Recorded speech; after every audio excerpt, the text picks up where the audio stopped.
2 Kings 8. The Shunammite land restored. Now Elisha had said to the woman whose son he had restored to life, "Go away with your family and stay for a while wherever you can, because the Lord has decreed a famine in the land that will last 7 years." The woman proceeded to do as the man of God said. She and her family went away and stayed in the land of the Philistines 7 years.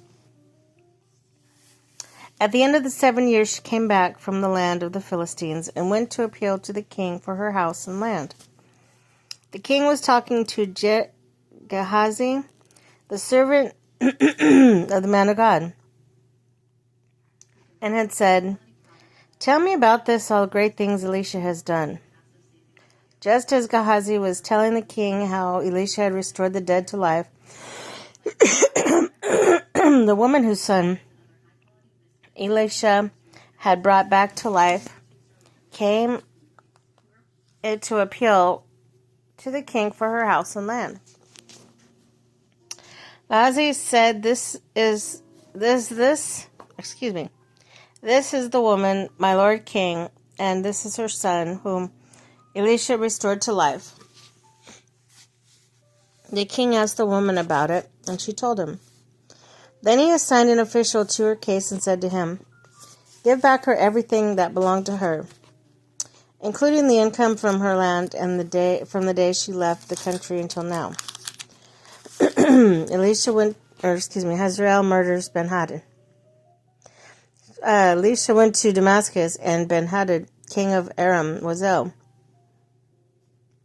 When the king was told, "The man of God has come all the way up here," he said to Hazael, "Take a gift with you and go meet the man of God. Consult with the Lord through him, and I'll recover from his illness. Will I recover from this illness?" Hazael went to meet Elisha, taking with him a gift of 40 camel loads of the finest wares of Damascus. He went in and stood before him and said, "Your son Ben-Hadad, king of Aram, has sent me to ask, will I recover from this illness?" Elisha answered, "Go and say to him, you will certainly recover. Nevertheless, the Lord has revealed to me that he will in fact die." He stared at him with a fixed gaze until Hazael was embarrassed. Then the man of God began to weep. "Why is my Lord weeping?" asked Hazael. "Because I know the harm you will do to the Israelites," he answered. "You will set fire to their fortified places, kill their young men with swords, dash their little children to the ground, and rip open their pregnant women." Hazael said, "How could your servant, a mere dog, accomplish such a feat?" "The Lord has shown to me you will become the king of Aram," answered Elisha. Then Hazael left Elisha and returned to his master. When Ben-Hadad asked, "What did Elisha say to you?" Hazael replied, "He told me that you would certainly recover." But the next day he took a thick cloak, soaked it in water, and spread it over the king's face so that he died. Then Hazael succeeded him as king. Jehoram, king of Judah. In the 5th year of Joram, son of Ahab, king of Israel, when Jehoshaphat was king of Judah, Jehoram, son of Jehoshaphat, began his reign as king of Judah. He was 32 years old when he became king, and he reigned in Jerusalem 80 years. He followed the ways of the kings of Israel as the house of Ahab had done, for he married a daughter of Ahab. He did evil in the eyes of the Lord. Nevertheless, for the sake of his servant David, the Lord was not willing to destroy Judah. He had promised to maintain a lamp for David and his descendants forever. In the time of Jehoram, Edom rebelled against Judah and set up his own king.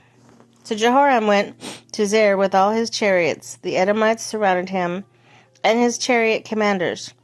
But he rose up and broke through by night. His army, however, fled back home. To this day, Edom has been rebellion against Judah. Libnah revolted the same time As the other events of Joram's reign and all he did, are they not written in the book of Annals in the kings of Judah? Jehoram rested with his ancestors and was buried with them in the city of David. And Ahaziah his son succeeded him as king. In the 12th year of Joram, son of Ahab, king of Israel, Ahaziah, son of Jehoram, king of Judah, began to reign. Ahaziah was 22 years old when he became king, and he reigned in Jerusalem 1 year. His mother's name was Athaliah, the granddaughter of Omri, king of Israel. He followed the ways of the house of Ahab and did evil in the eyes of the Lord, as the house of Ahab had done, for he was related by marriage to Ahab's family. Ahaziah went to Joram, son of Ahab, to war against Hazael, king of Aram, at Ramoth Gilead. The Arameans wounded Joram, so King Joram returned to Jezreel to recover from the wounds of the Arameans had inflicted on him at Ramoth in his battle with Hazael, king of Aram. Then Ahaziah, son of Jehoram, king of Judah, went down to Jezreel to see Joram, son of Ahab, because he had been wounded.